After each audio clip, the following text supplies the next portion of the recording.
is about specification updates.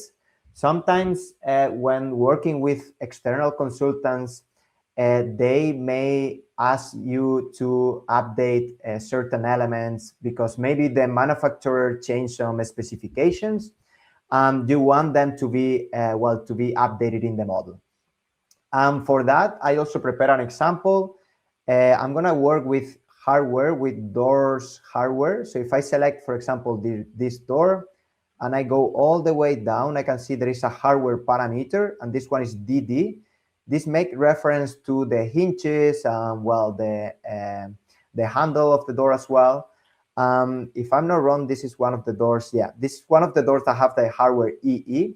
And essentially what I want to do is I want to find all the doors where the hardware parameter equals EE and set their framing type to aluminum storefront. So we can see that I don't have a framing type right now. So it is nice that AI can filter out doors by that parameter and then set the parameter to aluminum, to set the frame type to aluminum storefront. Let's see, getting the categories, getting elements by category. And then it's getting more information.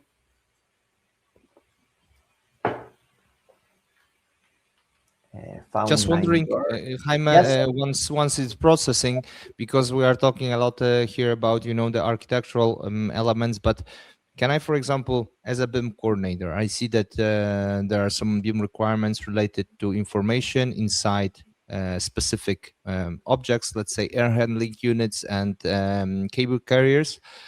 Is it possible to say, for example, okay, for all cable carriers, please find the parameter, let's say fire rating, and then if the fire rating value is empty or it's not from agreed list, then change it to specific value.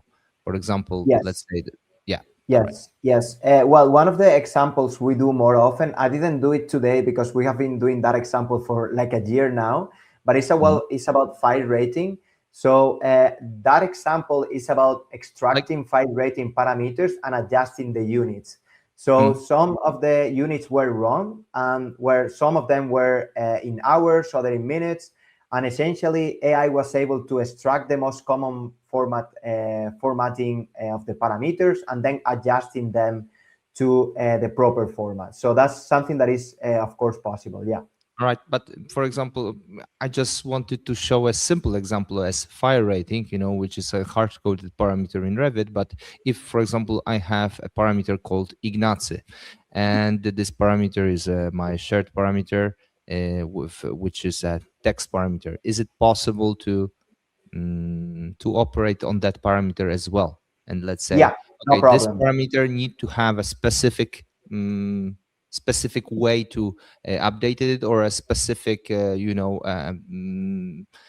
specific sequence of symbols, and please review this parameter, and then based on this sequence, please tell me if this parameter is filled out correctly or not. So it's possible. Yeah, yes. It's very possible, and I think it's one of the greatest benefits of AI.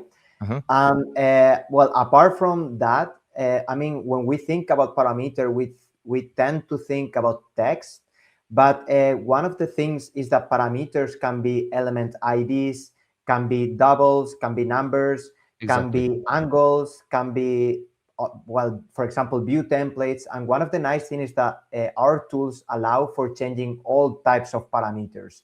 So it can change, for example, it can assign view templates to views. It can assign scope boxes to views. It can, of course, review the formatting of a text parameter. It can review and fix, for example, the head height of a specific door. It can, review the materials, the frame material as well, and reassign the ID to a different material. So all that is possible with AI. Okay, so because pops up in my mind, all the tasks, data validation tasks that me as a BIM coordinator need to do. Sometimes I have a table of requirements, often in XML file as a IDS file, but I would like to implement it straight away in Revit, not, for example, checking an IFC file. And I was just wondering if it's possible or not. So as far as I understand, it is. It is possible. Right. It is very possible. Yeah. So yeah, going back to the example, we got the the 9 doors selected. All of them should have the hardware EE, so it filter out from all the doors to only the hardware EE, and then set them their frame type to aluminum storefront. So it automatically set that parameter value for me. So we can see the set parameter value here. So now we have the frame type and the specification updated according to the consultant.